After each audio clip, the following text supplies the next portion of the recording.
let's just say your cutoff point is 8, you know. So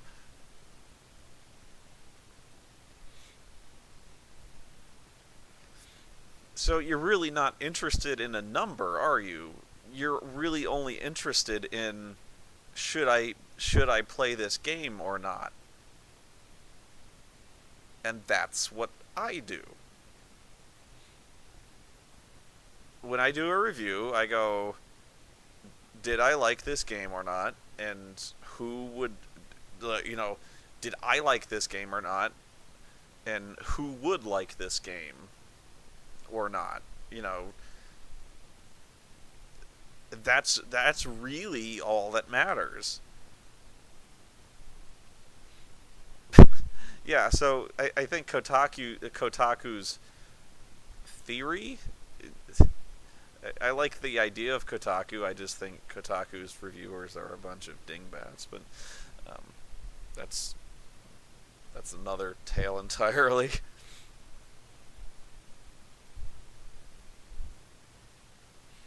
Oh, don't read Metacritic. Metacritic has been a joke for a long time. Metacritic is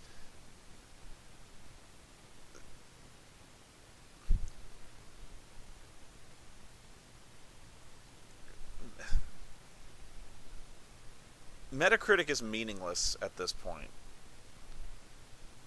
because basically, the game companies know what Metacritic is now, and so they've created essentially a ton of sock puppet accounts.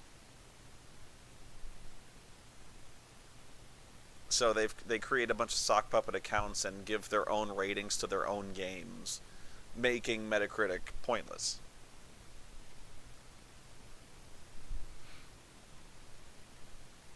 It's stupid.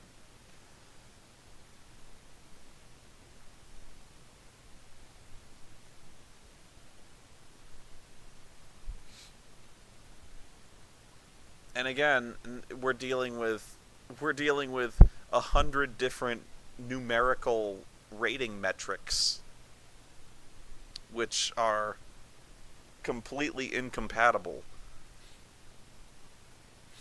When really all you care about, well, not all you care about, but when really all you should care about is would I like this game or not?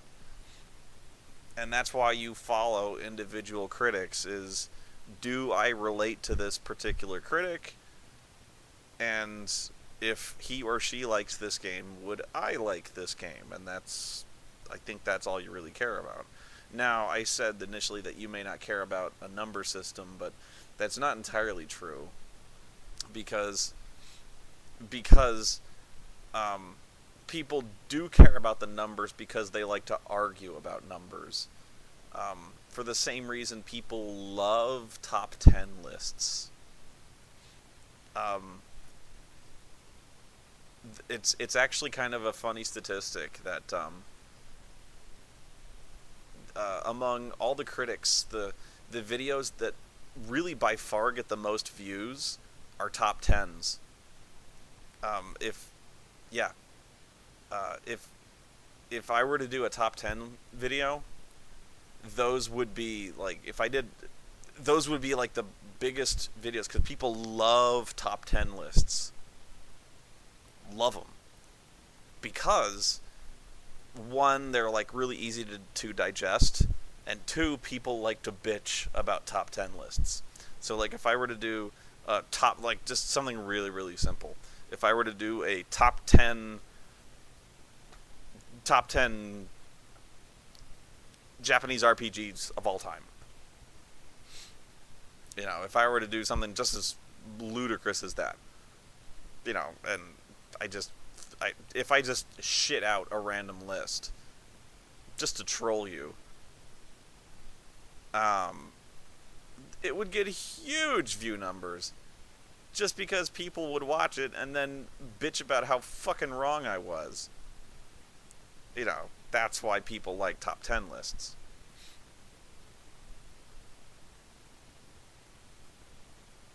And that's it. And that's not just me. That's everyone's. Because everyone wants to watch the top 10 and then everyone wants to talk about what their top 10 is. So that's why, I mean, that's top 10s. And so that's why people like numerical ratings, is because they see a rating and either they want to talk about how right it is, or they want to bitch about how, what do you mean this is the number? This number is, they want to bitch about how wrong the number is in relation to somebody else. So that's why they like number ratings.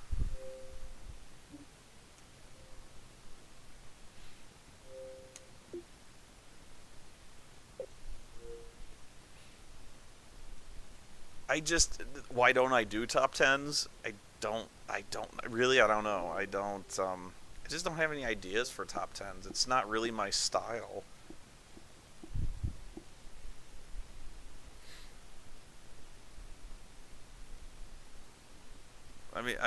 What kind of top 10s would you want me to do? I just, eh.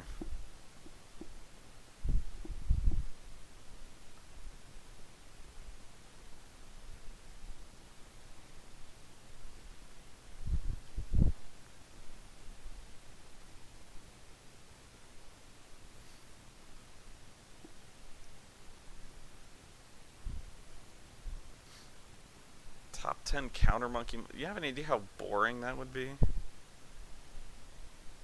That would just be me sitting in a chair.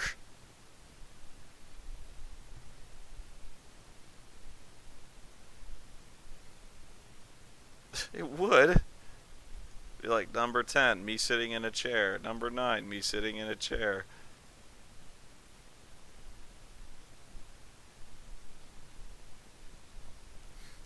And I don't like the idea of...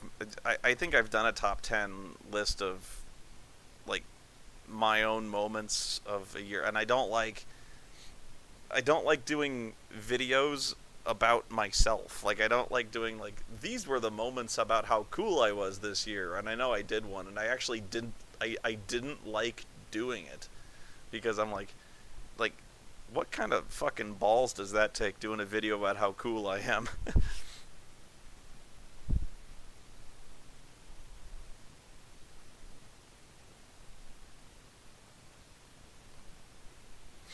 I mean, it was a funny video, but I'm like, I don't know.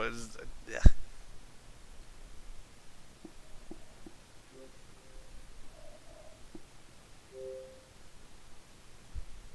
No, that's why Nostalgia Critic does top 10 so much, is because they're huge views.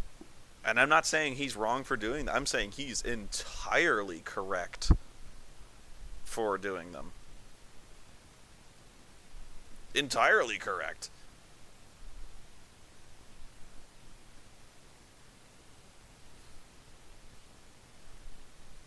Shit, if I had a brain in my head, I should do them way more.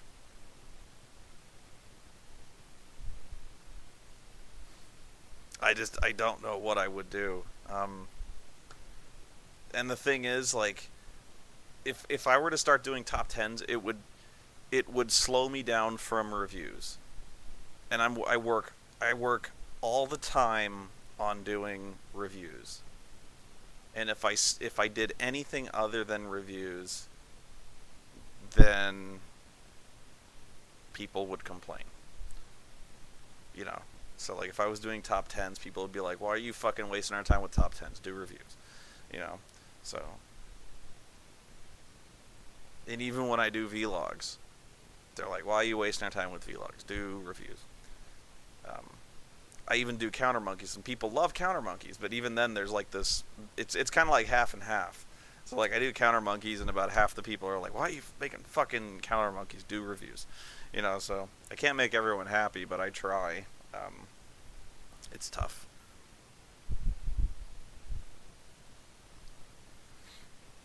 But yeah, I mean, if I had a really great idea for a top 10,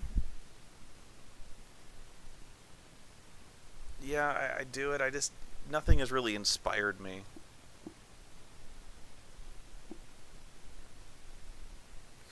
People are complaining about Counter Monkey because I really, um, I only have so many, like, really great stories of RPGs that I've played.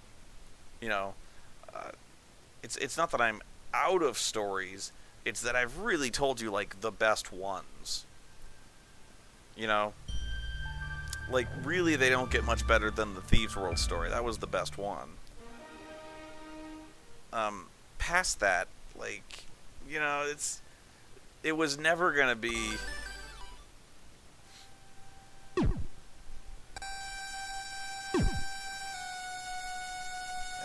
on, noise is distracting me.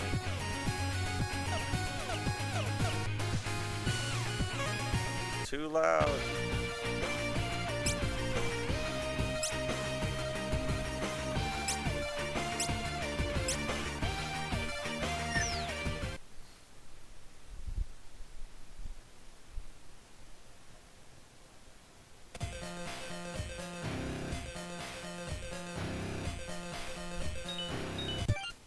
Ah. I didn't think there would be idle music.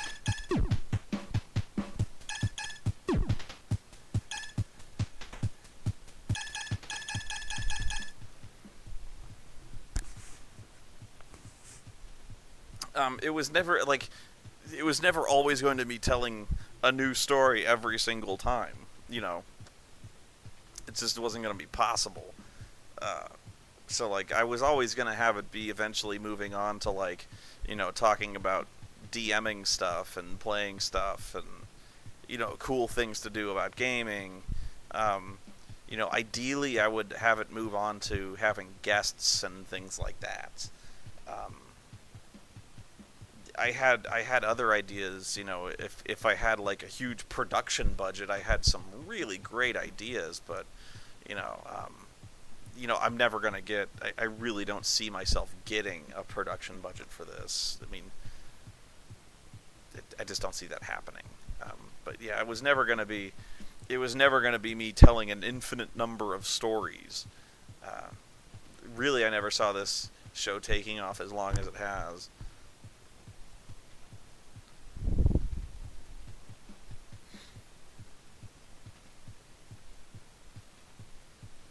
Red letter media is fine. I don't. So.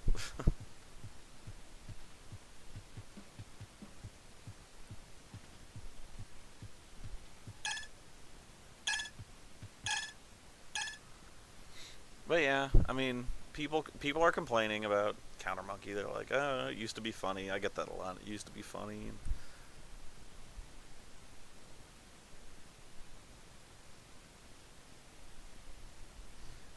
I've talked to Jay and Mike once, actually separately. I've talked to each one separately. They're cool guys. I don't see myself being on Half in the Bag anytime soon. They're cool. We said hey. It wasn't any kind of stellar greeting. Hey, crossover. No.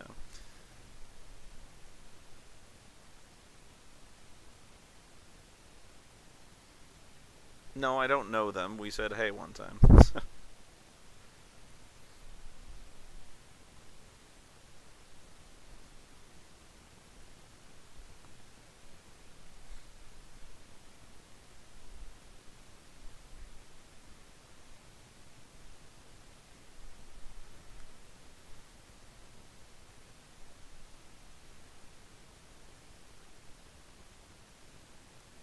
I'd love kickstart a Spoony Bard movie.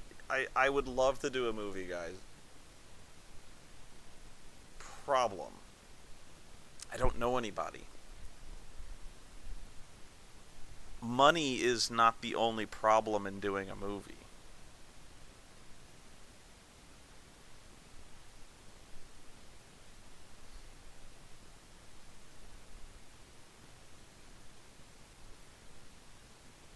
It's like, Brad's got stuff to do as well, man. Like, Brad's got a ton of stuff to do already. I can't just call him and have him drop everything and be like, hey, Brad, making a movie, and be like, yeah, man, let's do this. Actually, normally he'd be up for that, but he's got his own life to lead, Go ask James Rolfe. I can't just call up James Rolfe, man. It's not like I have a fucking red phone that goes to his room.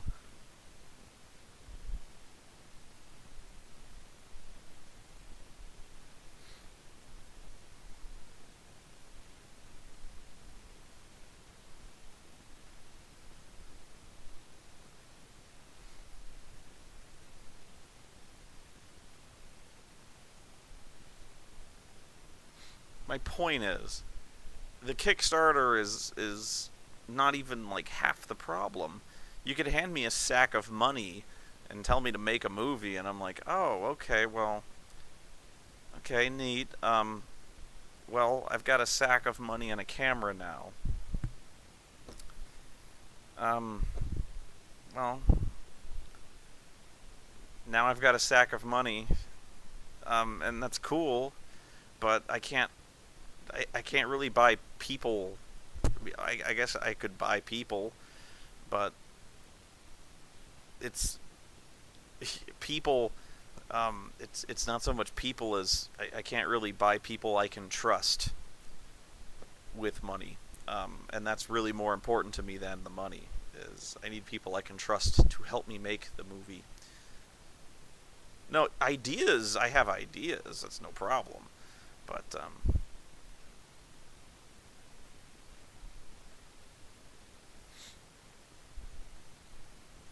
money is almost secondary when it comes to making a movie. But it's the people, and I don't have people. That's really one of the major things holding me back right now. Is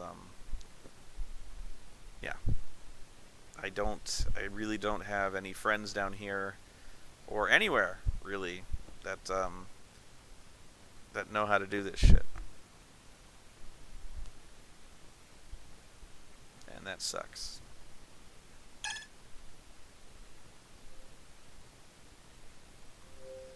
I don't want to play Scott Pilgrim. I'm bummed out now.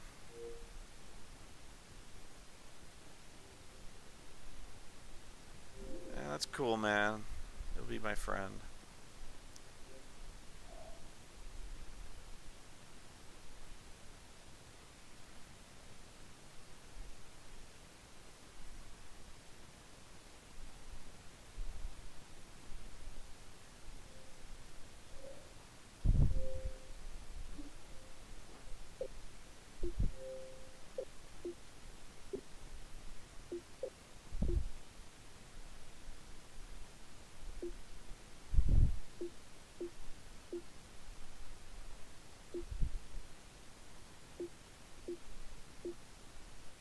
Spoony podcast would be popular, yeah, but sure they would, but I don't have the time for that. I don't really have the time for this either.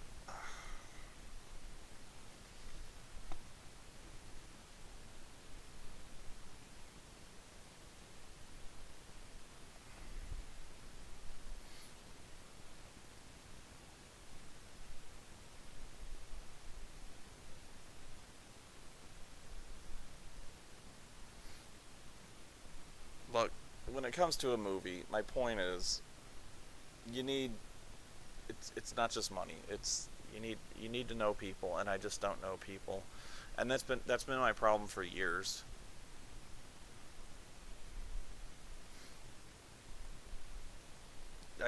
I seriously have lived in Arizona pretty much all my life, and for the seriously since basically since I've been doing this in like since I've started doing the videos, I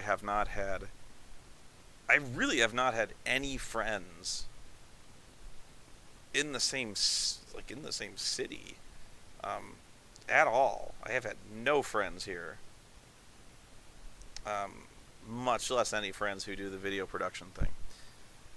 So yeah, I just live here. I'm basically a shut-in. No friends. Um, Really, the only people I had any exposure to are the Channel Awesome crowd. And so yeah, I separated from them, uh, and that's pretty much it. So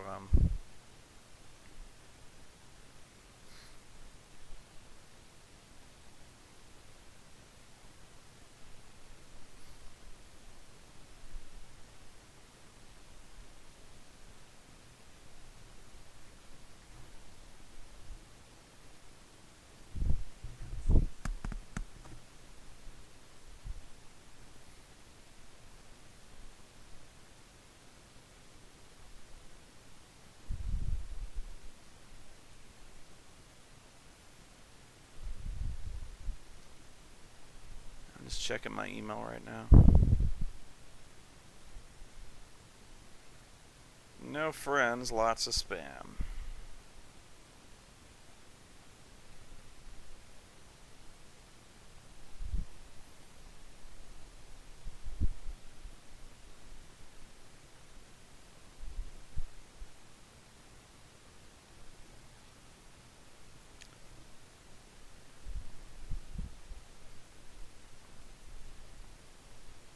Yes, Caver, it's too soon.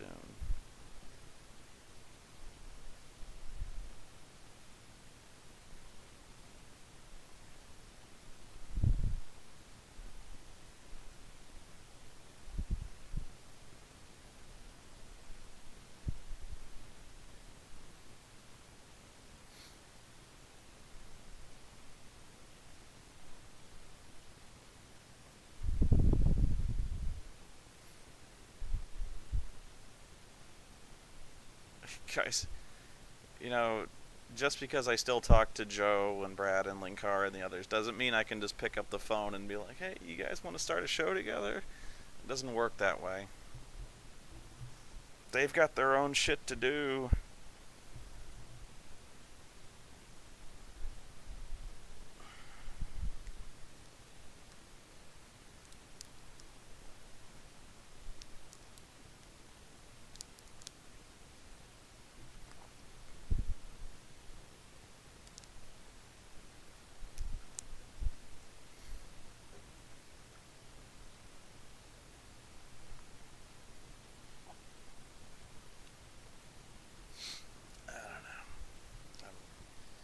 Getting bummed out.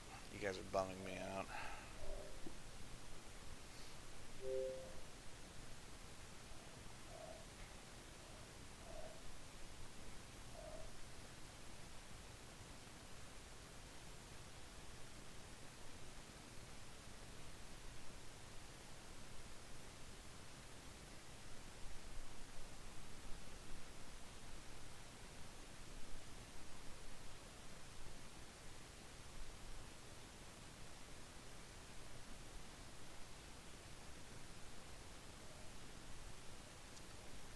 Yeah, I think I'm done for the night.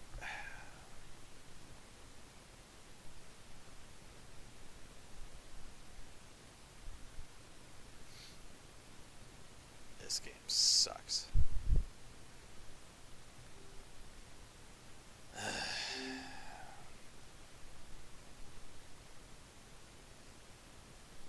Now I have to figure out whether or not I even want to do a vlog.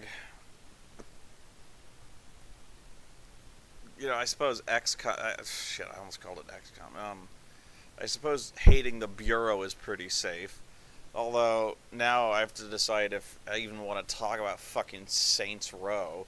Because if I say a bad word about fucking Saints Row, that means I hate everything, doesn't it?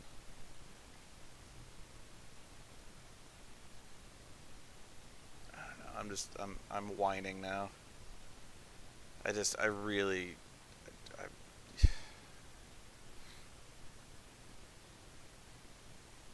I'm just tired.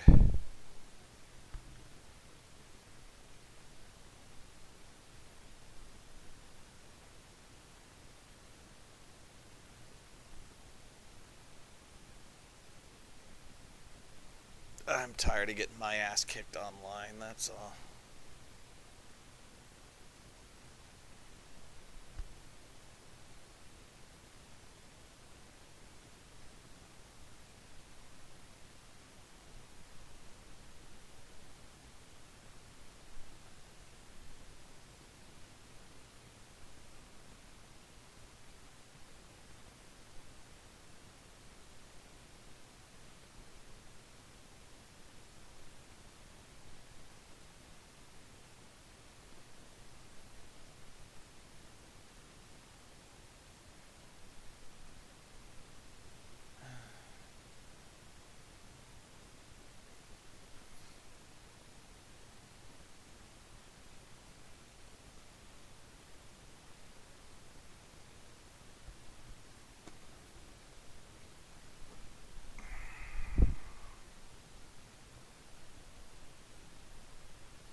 No chance. I know. I know. It's, and I know that's only the people bitching who are the. I know there are so many people who are supportive, and it's just it's. I know that. It's just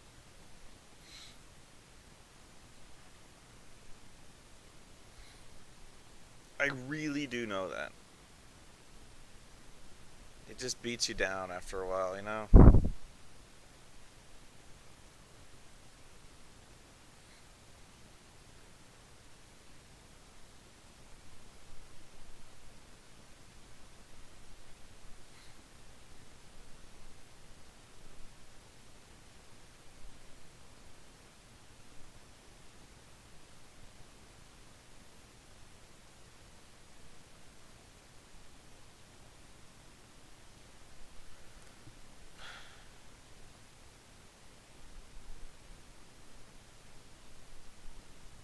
I'm done.